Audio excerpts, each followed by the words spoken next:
ខ្លួនបានហើយជនសង្ស័យពីរនាក់ដែលជំនាញកាច់សកម៉ូតូក្នុងភូមិសាស្ត្ររាជធានីភ្នំពេញនាយកដ្ឋាននគរបាលព្រំប្រទានបង្ក្រាបបានជនសង្ស័យចំនួន2នាក់ដែលជាមុខសញ្ញាកាច់គោម៉ូតូក្នុងភូមិសាស្ត្ររាជធានីភ្នំពេញ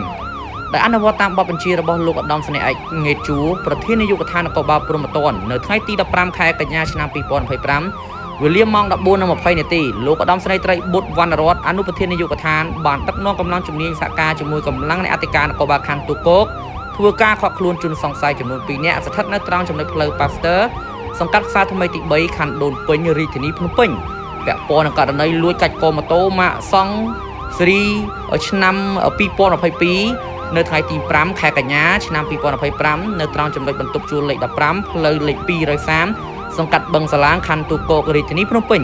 ជនសង្ស័យទាំងពីរអ្នកខាងលើមានឈ្មោះវុទ្ធភិរុនហៅខ្មៅភេទប្រុសអាយុ32ឆ្នាំជនជាតិខ្មែរពីឈ្មោះសុកករណាភេទប្រុសអាយុ32ឆ្នាំជនជាតិខ្មែរបច្ចុប្បន្នកម្លាំងជំនាញនាំជនសង្ស័យខាងលើមកនាយកដ្ឋាននគរបាលព្រំប្រទានដើម្បីធ្វើការសាកសួរនិងកសាងសំណុំរឿងចាត់ការតាមនីតិវិធីផ្លូវច្បាប់ផងដែរអរគុណប្រិយមិត្តទស្សនាក្នុងការផ្សាយគណៈពេលនេះខ្ញុំបាទវិជ្ជការរួមទៅក្នុងការងារក៏សូមអរគុណសូមគោរពលា